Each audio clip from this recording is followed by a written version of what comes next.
Hema committee റിപ്പോർട്ടിന്മേൽ അന്വേഷണത്തിന് ഉത്തരവിട്ട ഹൈക്കോടതി വിധി ചോദ്യം ചെയ്തുള്ള ഹർജികളിൽ സുപ്രീം കോടതിയുടെ തിങ്കളാഴ്ചയാണ് വിധി വരിക. FIRന്റെ പകർപ്പുകൾ ലഭിച്ചിട്ടില്ല എന്ന് ഹർജിയിൽ കക്ഷി ചേർന്നവർ കോടതിയെ അറിയിക്കുകയും ചെയ്തു. കൂടുതൽ വിവരങ്ങൾ സമർപ്പിക്കാൻ സംസ്ഥാന സർക്കാരിനോട് സുപ്രീം കോടതി നിർദ്ദേശിച്ചിട്ടുണ്ട്. അച്യുതനാണ് ചേരുന്നത് ഡൽഹിയിൽ നിന്ന് വിവരങ്ങളുമായി. Achuthan, good evening Achuthan. അച്യുതൻ, ഈ കമ്മിറ്റി റിപ്പോർട്ടിന് ശേഷം വന്ന ഈ കേസ് എടുത്തതിനെയൊക്കെ വിമർശിച്ചിട്ട് സംസ്ഥാന സർക്കാർ എന്തുകൊണ്ട് ഇങ്ങനെ ഇപ്പോഴൊരു നടപടി എടുത്തു? ഇതിനു മുൻപ് അവർ വ്യക്തമായിട്ട് പരാതി പറഞ്ഞിട്ടില്ല, അത് വളരെ കോൺഫിഡൻഷ്യലാണ്, ഈ രീതിയിലുള്ള തർക്കങ്ങളൊക്കെ നടന്നു. ഇപ്പോൾ ഹർജിയിലും അത് തന്നെയാണ് പറഞ്ഞിട്ടുള്ളത്. അവർക്ക് പരാതി ഇല്ലാത്തപ്പോൾ എന്തിന് കേസ് എടുക്കണം? എന്താണ് സുപ്രീം കോടതിയുടെ നിരീക്ഷണം? സ്മിത, ഈ ഹർജികളിൽ നിന്ന് വിശദമായിട്ടുള്ള ഒരു വാദമാണ് സുപ്രീം കോടതി കേട്ടത്. കാരണം രാവിലെയും ഉച്ചയ്ക്ക് ശേഷവുമായിട്ടായിരുന്നു വാദങ്ങൾ പുരോഗമിച്ചത്. ഹർജിക്കാർ മുന്നോട്ട് വച്ചത് എന്നുള്ളത് പരാതി, അതായത് ഇരകൾ പരാതി നൽകാതെയാണ് ഈ അന്വേഷണം ആരംഭിച്ചത്, കേസുകൾ രജിസ്റ്റർ ചെയ്ത് അന്വേഷണം നടത്തുന്നത്. അത് ഈ നീതിന്യായ വ്യവസ്ഥയ്ക്ക് ചേർന്നതല്ല എന്നൊരു വാദം മുന്നോട്ട് വെച്ചു.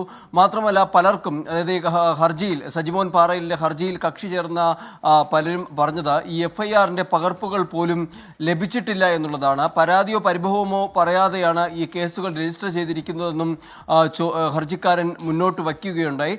മറ്റൊന്ന്, ഈ പരാതിയുമായി വന്നാൽ അതിൽ കേസ് എടുക്കട്ടെ എന്നുകൂടി ഹർജിക്കാർ ഈ ഹർജിയുമായി ബന്ധപ്പെട്ട സുപ്രീം കോടതിയെ അറിയിച്ചു. പക്ഷേ സുപ്രീം കോടതി തുടക്കത്തിൽ ഹർജിക്കാരനോട് ചോദിച്ചത് ഇത്തരത്തിൽ അന്വേഷണവുമായി മുന്നോട്ട് പോയാൽ അത് നിങ്ങളെ ബാധിക്കുമോ എന്നുള്ളതായിരുന്നു.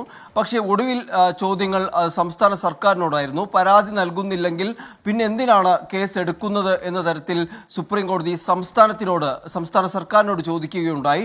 മറുഭാഗത്ത് സംസ്ഥാന സർക്കാരിൻ്റെ അഭിഭാഷകനും സംസ്ഥാന വനിതാ കമ്മീഷന്റെ അഭിഭാഷകയും WCC ഉൾപ്പെടെയുള്ളവരായിരുന്നു മറുഭാഗത്തുണ്ടായിരുന്നത്. അവർ ശക്തമായി തന്നെ ഹർജിക്കാരുടെ വാദത്തെ പ്രതിരോധിച്ചു എന്നുള്ളതാണ്. സംസ്ഥാന സർക്കാർ പറഞ്ഞത് ഇതൊരു പവർഫുൾ ഇൻഡസ്ട്രിയാണ്, പലരുടെയും അവസരങ്ങൾ നിയന്ത്രിക്കാൻ കഴിയുന്ന ചിലരുണ്ട്, അത്തരത്തിൽ നിലവിൽ പരാതിയുമായി വന്നവർ ഭീഷണി നേരിടുന്നുണ്ട് തുടങ്ങിയ കാര്യങ്ങൾ സംസ്ഥാന വനിതാ കമ്മീഷന് മുന്നോട്ട് വെച്ചു. ഈ ഇരകളായിട്ടുള്ളവരല്ല ഈ ഇത്തരത്തിൽ ഹർജിയുമായി ഇപ്പോൾ സുപ്രീം കോടതി സമീപിച്ചതെന്നും വാദിക്കുകയുണ്ടായി. എന്നാൽ ഈ ഹർജിയിൽ കക്ഷി ചേർന്നവർ പറഞ്ഞത് ഈ ഹേമ കമ്മിറ്റിയിൽ മൊഴി നൽകിയത് അത് തുടർ നടപടികളോ അന്വേഷണമോ ഉണ്ടാകില്ല എന്ന ഉറപ്പിന്മേലാണ് മൊഴികൾ നൽകിയത്. പക്ഷേ അതിന് വിരുദ്ധമായാണ് ഇപ്പോൾ സംഭവിച്ചിരിക്കുന്നത് എന്നതായിരുന്നു. എന്തായാലും ഇന്ന് വിശദവാദം കേട്ടതിന് ശേഷമാണ് സുപ്രീം കോടതി അറിയിച്ചത് ഇതിലൊരു ഉത്തരവ് അത് തിങ്കളാഴ്ച പറയുമെന്നുള്ളൊരു കാര്യം. നിലവിൽ ഈ ഹേമ കമ്മിറ്റി റിപ്പോർട്ടിന്മേൽ ഹൈക്കോടതി അന്വേഷണത്തിന് ഉത്തരവിട്ട ഹൈക്കോടതി വിധി ചോദ്യം ചെയ്താണ് സജിമോൻ പാറയിൽ ഉൾപ്പെടെയുള്ള ചിലർ സുപ്രീം കോടതിയെ സമീപിച്ചത്. ആ ഹർജിയിൽ തിങ്കളാഴ്ച ഉത്തരവ് പറയുമെന്നാണ് സുപ്രീം കോടതിയിൽ നിന്ന് തിങ്കളാഴ്ച വരാനിരിക്കുന്ന വിധി വളരെ നിർണായകമാവുകയാണ്.